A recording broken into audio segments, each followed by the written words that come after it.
Sempat direndahkan oleh jiran saya sendiri. Oh. Dia kata, Oke. buat apa pergi ke Malaysia? Malaysia sudah tak ada uangnya.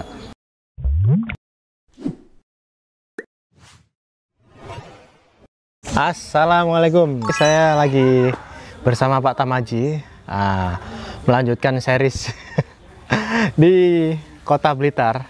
Di mana nih ya? Channel Story, kawan kita sama-sama YouTuber. Dari Provinsi Jawa Timur, Jawa sama Timur. satu negeri ya.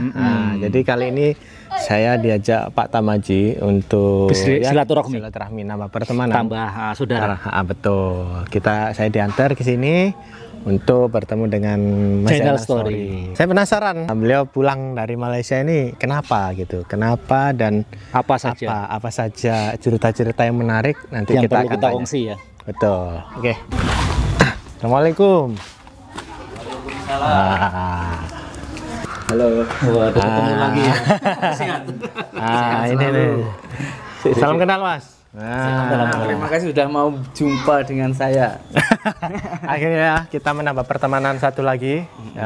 Beliau juga YouTuber daripada Jawa Timur. Kita sama-sama satu negeri ya Mas. Iya. negeri. Satu provinsi. Jujur saya baru pertama kali berjumpa dengan Bang Belusukan Kuliner. Namanya aslinya pun saya belum tahu guys. Saya namanya Namanya Jo. siapa? Jo. Jo. Saya panggil Jo saja. Oke. Sebab kalau nama lengkap panjang banget. Orang Indonesia namanya panjang-panjang ya. Betul. Nah, silakan oke, kita masuk aja yuk. Kita mau tanya-tanya, boleh nanti Boleh, tanya-tanya. boleh. Oke. A few moments later. Sekarang kita bertemu dengan Mas Zainal nih. Siap. Beliau ini punya channel yang bernama Zainal Story. Ya, betul. Karena saya ini kan penasaran juga kan. Ya. Mas Zainal ini asli mana? Saya aslinya Indonesia, Blitar sini. Blitar. Asli Blitar. sini, iya. Saya juga sempat lihat juga di kontennya itu seputar tentang di Malaysia ya waktu itu. Boleh nggak Mas ceritakan awal mula Mas Zainal itu kerja di sana? Oke. Boleh diceritakan Mas? Boleh. Ini dari awal saja ya. Jadi dulu itu awal-awalnya saya bekerja di Indonesia di kilang atau pabrik lah ya. Lah saya kena PHK. Bingung saya mau cari kerjaan macam mana. Sementara kita cari kerja di Indonesia ini kan tahu sendiri ya. Betul, susah ya. Nah, lepas itu ada salah satu paman saya atau pakcik ya, itu sudah bekerja di Malaysia. Saya tanya, saya belum pernah sekali dan nggak pernah punya niat untuk bekerja ke luar negara. Ya. Inginnya kerja di sini karena ekonomi yang kurang mendukung. Saya langsung telepon kepada pajak saya macam mana kalau saya kerja ke Malaysia. Gitu. Lepas itu sebelum kita kerja pasti tanya gaji dulu kan, berapa gajinya per hari. Dia kata gajinya itu 100 sampai 200 ringgit Malaysia. Saya nggak tahu uang ringgit. Itu kalau uang Indonesia berapa? Dia kata tinggal kalikan 3. Lebih terkejut saya. Gitu. Di Indonesia mendapatkan satu hari di waktu itu tahun 2015 50.000 saja itu sudah cukup banyak menurut saya. Dia kata 100-200 ringgit 3 kali, berarti satu hari boleh mendapatkan 500 sampai 600 ribu rupiah. Wah. Nah, itu yang membuat saya itu lebih semangat lagi. Langsunglah saya pergi ke sana. Besok saya pergi ke sana. Dia kata tak boleh. Apa salah tak boleh? Mesti kena ada paspor, ada permit, karena pergi ke luar negara orang kita harus mengikuti undang-undang yang sudah diterapkan oleh kerajaan Malaysia. Saya mengikutilah proses-proses itu. Berjalannya waktu sampai 3 atau 4 bulan. Sempat direndahkan oleh jiran saya sendiri. Dia kata, buat apa pergi ke Malaysia? Malaysia sudah tak ada uangnya. Kalau pergi kerja ke luar negara, sama-sama merantau ke luar negara, lebih baik pergi ke Taiwan, Jepun, Korea. Saya orang kecil tak punya uang. Kalau pergi ke sana memerlukan uang yang berjuta-juta, banyak kan. Sementara Malaysia ini betul-betul murah. Di zaman itu baru habis 4.500.000 semuanya itu. Semuanya sudah sampai di sana. Kita pun sudah tak payah belajar bahasa, tak payah sekolah bahasa, karena sama lah, hampir sama. Selisih sedikit-sedikit saja. Nah, lepas itu saya sampai di sana, singkat cerita lah ya, saya sudah sampai sana bekerja. Saya nggak pernah kerja sawit kan, shock juga saya, hampir mau pingsan pertama kerja di sana. Lepas itu saya cakap sama Pak Cik saya, kalau macam ini saya rasa saya tak kuat lah. Lebih baik saya pulang kampung. Tapi kalau saya pulang, saya memikirkan keluarga saya dan juga diri saya sendiri. Macam mana nasib keluarga saya kalau saya pulang nggak bawa uang? Memaksakan dirilah bekerja lagi di sana sampai 1 minggu dapat gaji. Wah, itu senang sangat, Bang. Wah, bener sangat. Karena 5 hari itu berapa itu hari? Karena saya masih ikut Pak Cik saya lah ya. Karena 1 hari dikasih uang 100 ribu, berarti 5 hari 500 ribu. Itu lebih kurang berapa, 3 juta apa 6 berapa 500 ribu, 2 jutaan lah ya. Nah di situ saya lebih 500 ringgit. 500 ringgit. Iya. Oh, 500 ringgit. 500 ringgit hampir 2 juta ya. Nah di situ saya lebih senang lagi, begitu mudahnya kerja di Malaysia. Lepas itu saya malam kerja, Bang. Malam kerja, dan sambutan sana, orang-orang sana itu membuat saya pelik lah, membuat saya shock. Oh, kenapa itu? Lebih welcome orang sana. Oh, saya kira something wrong. Bukan, malah sesuatu yang baik ya di saya sana. itu tak tahu apa-apa, harga kuliner saya tak tahu, barang-barang sembako saya tak tahu, diarahin, Bang. Saya takut kan, kebiasaan orang Indonesia ya, takutnya nanti kena kena dibully ataupun ditipu. Saya takutnya macam itu. Ternyata tak, orang sana itu malah mengarahkan. Kalau masih baru-baru, beli harga yang murah-murah dulu, uang kirim ke Indonesia. Malah saya diajarin orang Malaysia. Apa itu saya kerja lagi. Saya baru 6 bulan, Bang, kerja di sana. Lepas itu saya pulang kampung. Oh, 6 bulan terus baru pulang. 6 bulan pulang kampung ke Indonesia. Banyak orang sangka saya pulang kampung itu karena tak bawa uang, ataupun kalau orang Jawa katakan tak kerasan lah ya. Tapi itu bukan saya tak kerasan, memang saya rindu dengan keluarga, karena saya masih pengantin baru pergi ke Malaysia, Bang. Pengantin baru langsung pergi ke Malaysia. Karena waktu proses, kembali ke awal lagi ya. Karena waktu saya proses itu belum mendapatkan jodoh. Proses ke paspor, lepas itu kawin, baru 25 hari dapat panggilan. Jadi saya harus berangkat ke Malaysia. Nah, karena saya masih pengantin baru 6 bulan, saya rindu dengan keluarga, saya pulang. Tapi alhamdulillah saya juga membuahkan hasil. 6 bulan ya sudah membuahkan hasil. Boleh membuahkan, boleh ya kecil-kecilan kita boleh beli moto, itu sudah bangga lah ya. Karena masih rakyat kecil gitu. Lepas itu saya pikirnya gini, baru 6 bulan saja saya bekerja di Malaysia itu sudah membuahkan hasil yang nampak. Nah, macam mana kalau saya lanjutkan lagi? Nah, waktu saya lanjutkan lagi pergi ke Malaysia, mempunyai pikiran lagi. Saya kalau balik terus harus mempunyai rumah, tanah, mempunyai usaha di negara sendirilah begitu. Jadi saya mau raup uang ringgit di sana lah. Dan di sana itu gimana, Bang ya? Menurut saya pribadi ya, tenaga saya itu lebih dihargai di sana, Bang. Dihargai ya? Lebih dihargai. Dihargainya sama-sama kerja, beda penghasilan, beda mata uang. Itu yang membuat saya itu betah di sana. Ada nggak ketika pertama kali tahu Malaysia dan bekerja hari pertama itu Mas Zainal ini ada kesusahan dan kemudahan? Kalau kesusahannya ya seperti yang saya katakan tadi, karena nggak terbiasa kerja berat dan meninggalkan keluarga, cuma itu saja, Bang. Kalau kemudahan? Kalau kemudahannya banyak. Saya lebih dihargai di sana. Di sana itu meskipun saya orang asing, belum pernah jumpa, itu macam dianggap keluarga sendiri, jiran-jiran sendiri, macam itu. Dan di sana itu nggak ada yang pengalaman saya loh ya, nggak ada di sana itu yang saling membuli, menjelekkan meskipun orang asing, nggak ada. Malahan merangkul. Ayo kerja, karena sebetulnya sama-sama menguntungkan. Saya bekerja mendapat untung, orang sana yang saya kerjakan itu pun juga mendapatkan keuntungan. Saya juga ada pertanyaan yang sudah lama juga di benak saya ini. Masnya ini kan di sana kan kerja di bidang sawit ya. Ya kita ketahui sawit itu pasti berhubungan dengan fisik kan, selalu fisik yang dipakai kan. Sawit itu kan besar-besar untuk dibawa itu. Nah, kok bisa mempunyai channel YouTube? Nah, boleh diceritakan Apa motivasi Mas waktu itu untuk membuat channel YouTube dan sekarang menjadi YouTuber lah di sini? Oke. Boleh Dulu diceritakan. awal-awalnya saya buat YouTube itu sebetulnya macam tak sengaja, Bang. Oh, iseng. Karena pikiran saya gini, awal-awalnya mau taruh di Facebook, cuma untuk kenang-kenangan, untuk memotivasi anak, untuk mengingatkan anak. Saya punya pikiran kalau anak saya besar, saya akan cakap kepada anak yang berupa video tersebut. Tengok ayah kamu kerjanya macam ini contoh-contoh ayah yang kurang berpendidikan, kerjanya berat. Untuk memotivasi anak biar melanjutkan pendidikan gitu. Nah, ternyata di Facebook tersebut orang itu boleh masuk ke channel ke akun saya lalu hilang. Maka dari itulah saya membuat YouTube. Oh, berarti awal mula menjadi konten kreator itu dari Facebook dulu ya.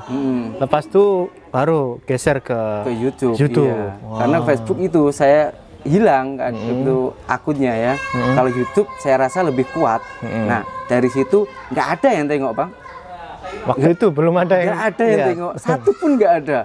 Lalu sampai 10 video ada yang tengok pun kawan-kawan saya sendiri. Itu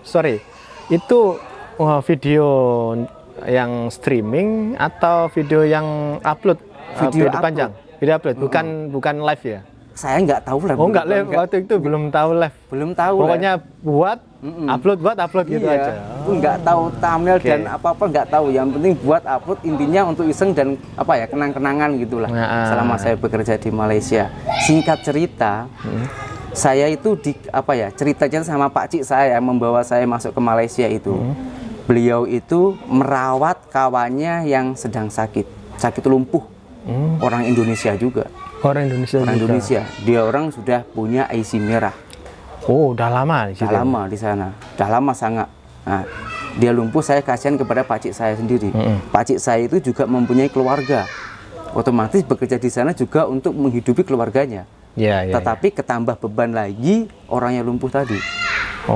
Dan orang lumpuh itu masih bujang, umurnya sekitar 50 tahun. Keluarga nggak tahu di mana, cuman tahu kabupaten saja. Kabupatennya tepatnya di Ponorogo, Jawa Timur, Indonesia. Cuman tepatnya di mana nggak tahu, karena sejak umur 15 tahun pergi ke Malaysia sampai umur 50. Sebenarnya orang itu kaya. Karena lama di Malaysia kan, punya lori, punya kereta, awalnya seperti itu. Karena kena cobaan wanita Indonesia yang dijanjikan akan dinikahi, akhirnya uangnya habis, dia sudah sakit, tak boleh apa-apa, maka dari itu minta pertolongan dari Pak Cik saya. Karena Pak Cik saya itu dulu partner kerjanya. Itu. Dari situ saya kasihan, saya rekam, saya posting. Tujuan saya yang awalnya itu untuk menemukan keluarganya yang di kampung di Indonesia. Tapi belum jumpa juga. Malahan viral sampai ke viral di Malaysia. Orang-orang Malaysia menjumpai, Bang. Saya nggak kenal orang Malaysia yang datang ke rumah itu, yang membantu itu. Banyak, bahkan channel yang besar, mungkin orang semua sudah tahu lah, nama channelnya itu Ika Wulandari. Nah, dia itu sanggup sudi datang ke tempat itu, membantu, membiayai sampai kepulangan ke Indonesia. Dan dibantu lagi jiran-jirannya ngumpulin uang.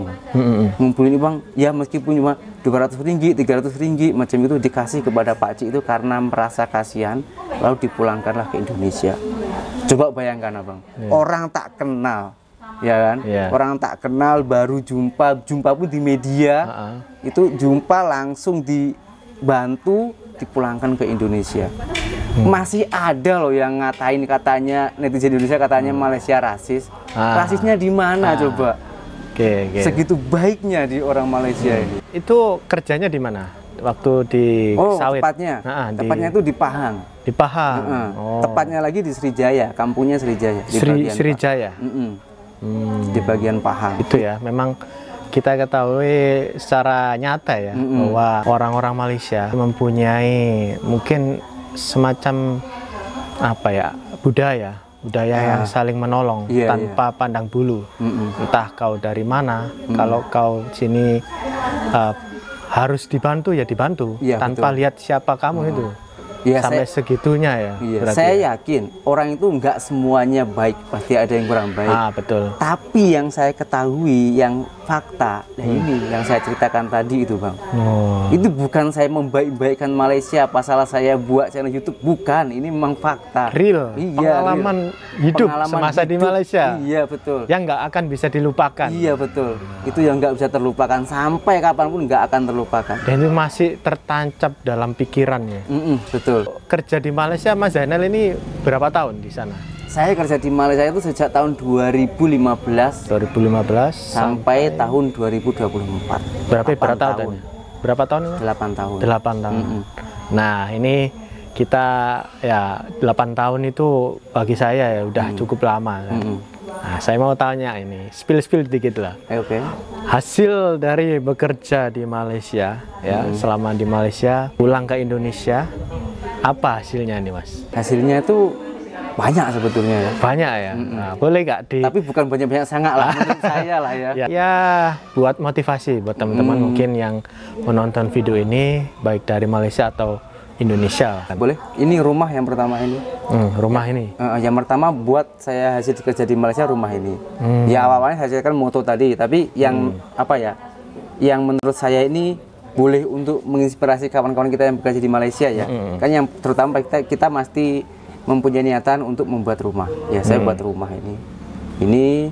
Lepas itu ada juga sedikit apa tanah ataupun sawah untuk bekerja keseharian saya, aktivitas. Jadi kalau kita sudah pulang dari Malaysia, biar tak bingung untuk mencari pekerjaan gitulah. Nah, diinvestasikan itu ya. Iya, daripada uang itu buat makan terus lama-lama habis. Jadi Mas Zainal ini membuat suatu usaha yang untuk jangka ke depan. Masa yang akan datang itu biar terus continue. Iya gitu betul. Ya? Biar boleh apa ya untuk mempertahankan hidup biar jangka lebih panjang lagi apa ya lebih bermanfaat lah katakan gitu. Iya. Yang pertama ladangnya ya. Kalau ladangnya itu saat ini saya tanamin sayuran. Sayuran gobes. Lepas itu jagung sudah saya panen di situ. Dan cili baru saya tanam. Dan semuanya itu gimana ya? Ada sebagian ilmu itu dari Malaysia juga, Pak. Karena di perkebunan sawit itu ada sebagian kawan saya yang bekerja di bagian sayuran. Baik. Konon katanya kalau usaha sayur ini simple cepat, tapi ya mengeluarkan modal ya cukup banyak juga. Nah di situ saya sangat apa ya terpancing semangat lah. Saya mempunyai mindset nanti kalau saya pulang daripada saya bingung pekerjaan, saya beli tanah aja tanamin sayuran. Alhamdulillah saya terapkan sampai saat ini, Bang. Sampai saat ini. Iya. Kalau abang nanti tak percaya, bukan saya sombong ya, boleh dibuktikan. Takutnya nanti orang cuman cakap saja, tak percaya gitu ya. Berarti itu adalah sebuah manfaat yang didapatkan dari Malaysia ya. Iya, jadi betul. bukan hanya uang, tapi adalah ilmu. Ya, betul. Terutama itu adalah ilmu yang dibawa dari Malaysia. Karena kalau kita mendapatkan uang, sebanyak-banyaknya uang, itu pasti akan habis. Betul sekali. Kalau ilmu itu akan insya Allah kekal. Ya kan? Iya. Dan yang paling menurut saya, yang paling saya bahagia banget sampai saat ini, yaitu saya boleh menyekolahkan istri saya sampai lulus university, Bang. Wah, itu yang biasa menurut itu ya. saya paling bangga. Sebuah kebanggaan tersendiri sebuah ya, Mas. kebanggaan. Wow. Sebelum saya mau pulang ke Indonesia ini, kan istri saya masih sekolah kan. Jadi saya mempunyai mindset selain hasil apa macam yang saya cakap tanah tadi, sawah, istri saya harus lulus dulu dari sekolah university. Alhamdulillah sampai saat ini sudah lulus. Jadi semua itu juga berkat kerja di Malaysia. Dari Malaysia. Itu istrinya ambil jurusan apa? Ambil jurusan PGSD. Perguruan. Guru ya? Iya. Cikgu. Cikgu. Okay. Alhamdulillah sampai saat ini pun ya meskipun masih honorer tapi ya sudah ngajar juga. Yang penting itu kita istilahnya bersyukur ya apapun bersyukur. Itu. Ini Mas, saya pengen tahu untuk alasan Mas Zainal ini pulang ke Indonesia, istilahnya sudah nggak kerja lagi di Malaysia, sekarang mau bekerja di sini gitu.